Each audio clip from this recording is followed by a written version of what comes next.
Hello. Hello, ನಮಸ್ತೆ. ಅಹೋರ ಹತ್ರ sir. ಹಾ ಅಣ್ಣ, ನನ್ನ ಹೆಸರು ಪ್ರದೀಪ್ ಕುಮಾರ್ ಅಂತ. ಹಾ ಅಣ್ಣ, ತುಂಬಾ ಭಯ ಆಗ್ತಾ ಇದೆ ಅಣ್ಣ ನಿಮ್ ಜೊತೆ ಮಾತನಾಡ್ಲಿಕ್ಕೆ. ಬೇಗ ಮಾತಾಡಲಿ. ಅಣ್ಣ, ಎಂಟವ್ರನ್ನ ಎದುರುಗಡೆ ನಿಲ್ಲಿಸ್ಕೊಂಡು ಪ್ರಶ್ನೆ ಮಾಡ್ಬೋದು, ಆದ್ರೆ ನಿಮ್ ಜೊತೆ ಮಾತಾಡೋದಕ್ಕೆ ಯಾಕೋ ತುಂಬಾ ಭಯ ಆಗ್ತಾ ಇದೆ. ಯಾಕೆ ಅಂತಂದ್ರೆ ಸಾಕಷ್ಟು ತಪ್ಪುಗಳನ್ನ ಮಾಡಿದ್ದೀನಿ, ಆದ್ರಿಂದ ನಿಮ್ ಜೊತೆ ಮಾತನಾಡ್ಲಿಕ್ಕೆ ನಾನು ಯೋಗ್ಯನಲ್ಲ. ಆದ್ರೂ ನಾನು ನಿಮ್ ಜೊತೆ ಮಾತಾಡ್ಬೇಕು, ಕೆಲವೊಂದೆರಡು ಏನನ್ನ ಕೇಳ್ಬೇಕು ಅಂತ ಹೇಳ್ಬಿಟ್ಟು ಇದೇ ಮೊದಲನೇ ಸಲ ಫೋನ್ ಮಾಡಿದೀವಿ. ನಿಮ್ಮ ನಂಬರ್ ಸೇವ್ ಮಾಡಿ 4 ವರ್ಷ ಆಯ್ತು, ಆದ್ರೂ ನಾವು ಇನ್ನೂ ತನಕ ಫೋನ್ ಮಾಡಿಲ್ಲ. ಇವತ್ತು ಮಾಡಿದೀವಿ. ನಮಗೆ ಗಂಡು ಮಗು ಜನನ ಆಗಿದೆ ಅಹೋರ ಹತ್ರ. ಅದು ಸಿಜೇರಿಯನ್ ಆಯ್ತು, ದಯಮಾಡಿ ಕ್ಷಮೆ ಇರಲಿ. ತುಂಬಾ ಸಾಕಷ್ಟು ತಪ್ಪುಗಳನ್ನ ಮಾಡಿದ್ವಿ ನಾವು, ಮತ್ತೆ ನಮ್ಮ ಧರ್ಮಪತ್ನಿಯವರು ಸಂಕಲ್ಪ ಮಾಡಿದ್ವಿ ಆದಷ್ಟು ಸಹಜವರಿಗೆ ಬೇಕು ಅಂತ ಹೇಳ್ಬಿಟ್ಟು. ಆದ್ರೂ ತುಂಬಾ ಪ್ರಯತ್ನ ಪಟ್ವಿ, ಆಗ್ಲೇ ಇಲ್ಲ ಅಹೋರ ಹತ್ರ. ಆ ಮಗುವಿಗೆ ಒಂದು ಹೆಸರು ಇಡ್ಬೇಕು ಅಹೋರ ಹತ್ರ. ನಿಮ್ ಮುಖಾಂತರ ದಯಮಾಡಿ ನಮ್ಗೊಂದು ಹೆಸರು ಕೊಡಿ. ಇಷ್ಟಪಡೋ ದೇವ್ರು ಯಾರು? ನಾವು ಇಷ್ಟಪಡೋ ದೇವರು, ನಾವು ಇಷ್ಟಪಡೋ ದೇವ್ರು ಅಂತಂದ್ರೆ ನಾವು ಹೆಚ್ಚಾಗಿ ಪರಿಸರಮ್ಮನ್ನು ಇಷ್ಟಪಡ್ತೀವಿ ಅಹೋರ ಹತ್ರ. ನಿಮ್ಮ ಮನೆ ದೇವ್ರು ಯಾರು? ನಮ್ಮ ಮನೆ ದೇವರು Beeralingeshwara. Beeralingeshwara. Okay. Yes correct. ಅಹೋರ ಹತ್ರ. ಯಾವ ಊರು ನಿಮ್ದು? ನಮ್ದು ಚಿತ್ರದುರ್ಗ ಪಕ್ಕ ಚಳ್ಳಕೆರೆ. ನಮ್ಮ ಹೆಸರು ಬರೋದು ಪ್ರದೀಪ್ ಕುಮಾರ್ ಅಂತ ಅಹೋರ ಹತ್ರ.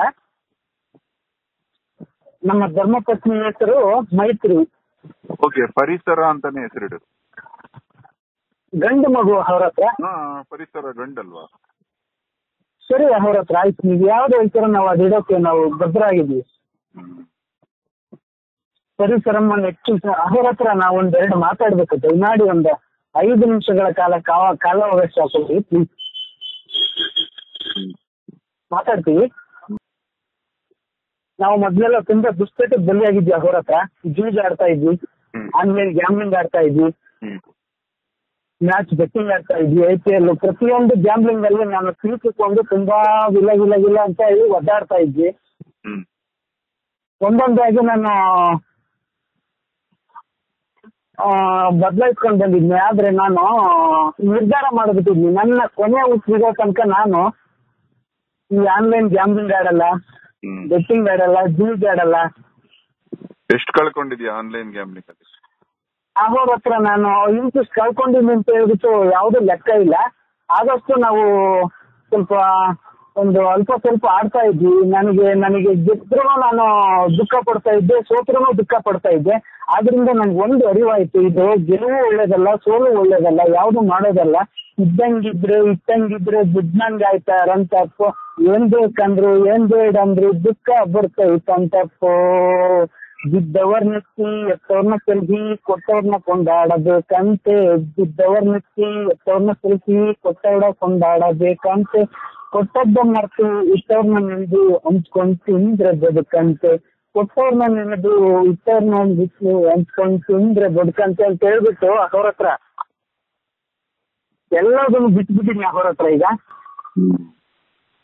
ನನ್ನ ಜೀವನ ಪರ್ಯಂತ, ನನ್ನ ಕೊನೆ ಉಸಿರಿಡುವ ತನಕ ನಾನು ಯಾವುದೇ ದುಶ್ಚಟಕ್ಕೆ ಬಲಿ ಆಗಲ್ಲ ಅಂತ ಹೇಳ್ಬಿಟ್ಟು ಸಾಕಷ್ಟು ಜನ ನಮ್ಮ ಸ್ನೇಹಿತರಿಗೆಲ್ಲ ಹೇಳ್ತಾ ಇರ್ತೀವಿ, ಯಾವ್ದು ಇದು ಆಡಬಾರ್ದು, ಒಳ್ಳೇದಲ್ಲ ಅಂತ ಹೇಳ್ಬಿಟ್ಟು. ಆದ್ರೆ ಕೆಲವರಿಗೆ ಮನವರಿಕೆ ಆಗಿದೆ, ಇನ್ನು ಕೆಲವರಿಗೆ ಆಗಿಲ್ಲ.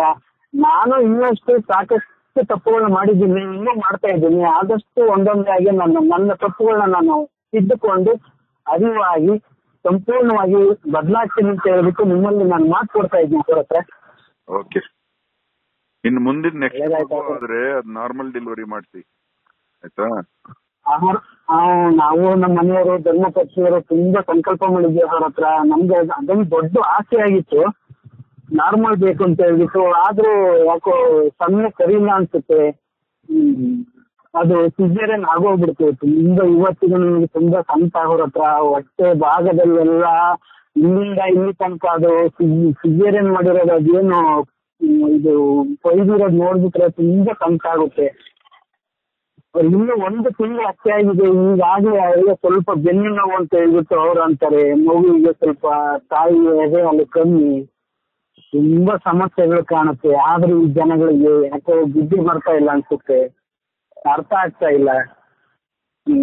ಸಾಕಷ್ಟು ಒಳ್ಳೆ ಕಡೆ ಕೆಲವೊಂದೆಲ್ಲ ಸರ್ಕಾರಿ ಆಸ್ಪತ್ರೆಗಳಲ್ಲಿ ಸಹಜರಿಗೆ ಮಾಡ್ತಾರೆ. ಆದ್ರೂ ಈ ನರ್ಸಿಂಗ್ ಹೋಮ್ ಅಂತ ಹೇಳ್ಬಿಟ್ಟು ಇವ್ರಿಗೆ ಏನು ದುಡ್ಡು ಇದೆಯೋ ಇಲ್ಲೋ ಗೊತ್ತಿಲ್ಲ. ದುಡ್ಡು ಇಲ್ಲದಿದ್ರು ಹೋಗ್ಬಿಟ್ಟು ಅಲ್ಲಿಗೆ ಅವ್ರು ಸಿಗಾಕೊಂಡ್ಬಿಟ್ಟು ಸಾಕಷ್ಟು ದುಡ್ಡು ಇವ್ರ ಹತ್ರ ಕಿತ್ಕೊಂಡು, ಅದಲ್ಲದೆ ಸಹಜರಿಗೆ ಅಲ್ದು ಸಿಜೇರಿಯನ್ ಮಾಡಿಸಿ ಇವರಿಗೂ ತೊಂದರೆ ಕೊಟ್ಟು ತುಂಬಾ ಕಷ್ಟ ಆಗೋರ ಹತ್ರ. ಆದ್ರೂ ಈ ಜನಗಳು ಅರ್ಥ ಮಾಡ್ಕೊಂತ ಇಲ್ಲ. ಆಯ್ತು, ನಿನಗೆ ದೇವ್ರು ಒಳ್ಳೇದ್ ಮಾಡ್ತಾರೆ. ಹೌದಾ ಅವ್ರ ಹತ್ರ? ನಿಜ ಒಂದ್ ಮಾತು ಹೇಳ್ತೀನಿ, ಅವ್ರ ಹತ್ರ ನಿಮ್ಮ ನಂಬರ್ ಸೇವ್ ಮಾಡಿ 4 ವರ್ಷ ಆಯ್ತು.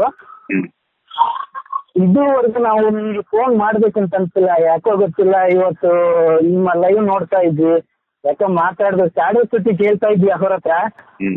ನಿಮ್ ಜೊತೆ ಮಾತಾಡ್ಬೇಕು, ಇದು ಸೂಕ್ತವಾದ ಸಮಯ ನಮ್ಗೆ. ನೀವು ಯಾಕೋ ತುಂಬಾ ಸಂತೋಷದಲ್ಲಿದ್ರ, ನೀವು ಫ್ರೀ ಆಗಿದ್ರ, ನಮ್ ಜೊತೆ ಮಾತನಾಡ್ಲಿಕ್ಕೆ ಒಂದ್ 5 ನಿಮಿಷ ಕಾಲಾವಕಾಶ ಇದೆ, ಒಳ್ಳೆ ಸಮಯ ಅಂತ ತಿಳ್ಕೊಂಡು ಫೋನ್ ಮಾಡಿದ್ವಿ. ಖುಷಿ ಆಯ್ತು ಅವ್ರ ಹತ್ರ. ನಮ್ಗೆ ಇವರೆಲ್ಲ ಪರಿಚಯ ಅವ್ರ ಹತ್ರ. ಸೋಮೇಶ್ ಅವ್ರು ಇದಾರಲ್ಲ, ಸೋಮೇಶ್ ಅಣ್ಣ, ರವಿ ಅಣ್ಣ. ಅರ್ಥ ಆಯ್ತಾ ಇವಾಗ ಲೈವ್? ತುಂಬಾ ಖುಷಿ ಆಯ್ತು ಅವ್ರ ಹತ್ರ. ನಿಜ ನಾನು ಹೇಳ್ತಾ ಇದ್ನಿ, ಇವತ್ತು ಒಂದು ತಪ್ಪು ಮಾಡಿದ್ನಿ, ನಿನ್ನೆ ಒಂದು ತಪ್ಪು ಮಾಡಿದ್ನಿ, ಮೊನ್ನೆ ಒಂದು ತಪ್ಪು, ಪ್ರತಿ ದಿವಸ ಒಂದು ಸಣ್ಣ ಪುಟ್ಟ ತಪ್ಪು ಮಾಡ್ತಾ ಇರ್ತೀನಿ ಇದೇ ಒಂದು ವ್ಯವಹಾರದಲ್ಲಿ.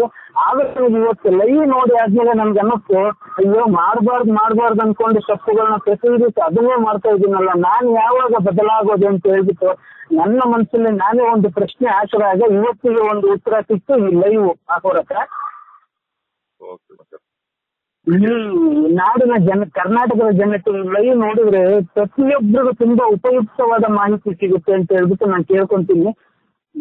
ಸಾಕಷ್ಟು ಅರ್ಥ ಮಾಡ್ಕೊಳ್ಳೋದಿದೆ ಇದರಲ್ಲಿ. ಎಷ್ಟು ಚೆನ್ನಾಗಿದೆ ಅಂತಂದ್ರೆ ಒಳ್ಳೆ ಭವಿಷ್ಯ ಇದೆ ಇದು. ಲೈವ್ ಅನ್ನ ಅರ್ಥ ಮಾಡ್ಕೊಂಡು ಅದರಂತೆ ಬದುಕೋರಿಗೆ ಒಳ್ಳೆ ದಾರಿ ಮಾರ್ಗ ಇದೆ. ಏನಿದೆ ಅವ್ರ ಹತ್ರ?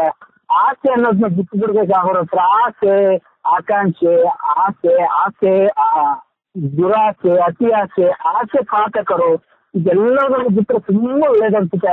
ನಿಜವಾಗ್ಲೂ ನಮ್ಗೆ ತುಂಬಾ ಆಸೆ ಅಮೋಘ ಮೊದಲಿತ್ತು ಅವ್ರ ಹತ್ರ. ಆಮೇಲೆ ನೋಡಿ ಏನೋ ಗೊತ್ತಿಲ್ಲ ನಮ್ಗೆ ಈ ಮೂರ್ಖನ ಸಹವಾಸ ಮಾಡ್ಬಿಟ್ಟು ನಾವು ಶತಮೂರ್ಖರಾಗೋಗ್ಬಿಟ್ವಿ ಅವ್ರ ಹತ್ರ. ಎಲ್ಲದನ್ನು ಬಿಟ್ಬಿಟ್ಟು ಈಗ ಚೆನ್ನಾಗಿದ್ದೀನಿ. ಇನ್ನೊಂದ್ ಸ್ವಲ್ಪ ಸಾಲ ಇದೆ ಅವ್ರ ಹತ್ರ, ಆ ಸಾಲವನ್ನು ತೀರ್ಸ್ಕೊಂಡ್ಬಿಟ್ಟು ಆಮೇಲೆ ತುಂಬಾ ಚೆನ್ನಾಗಿ ಬದುಕ್ತೀನಿ. ಆದಷ್ಟು ನಾನು ಸಾಲ ಮಾಡೋದಿಲ್ಲ ಅವ್ರ ಹತ್ರ. ನಾವು ದುಡ್ದ ದುಡ್ಡಲ್ಲೇ ಅಲ್ಪ ಸ್ವಲ್ಪ ಪ್ರಮಾಣದಷ್ಟು ನಾವು ಜೋಪಾನ ಮಾಡ್ಕೊಂಡು ನಮ್ ಕಷ್ಟದ ಸಮಯದಲ್ಲಿ ನಾವು ಅದನ್ನ ಬಳಸ್ಕೊಳ್ಳೋಣ ಅಂತ ಹೇಳ್ಬಿಟ್ಟು ನಾನೊಂದು ತೀರ್ಮಾನ ಮಾಡಿದ್ದೀನಿ ಅವ್ರ ಹತ್ರ. ಇನ್ನೊಂದ್ ಸ್ವಲ್ಪ ಸಾಲ ಇದೆ, ಕ್ಷಮೆ ಇಲ್ಲ ಅವ್ರ ಹತ್ರ. ಇನ್ನೊಂದು ಸಾಲ ಮಾಡಲ್ಲ, ಅದು ಬಡ್ಡಿ ಸಾಲ ಅವ್ರ ಹತ್ರ.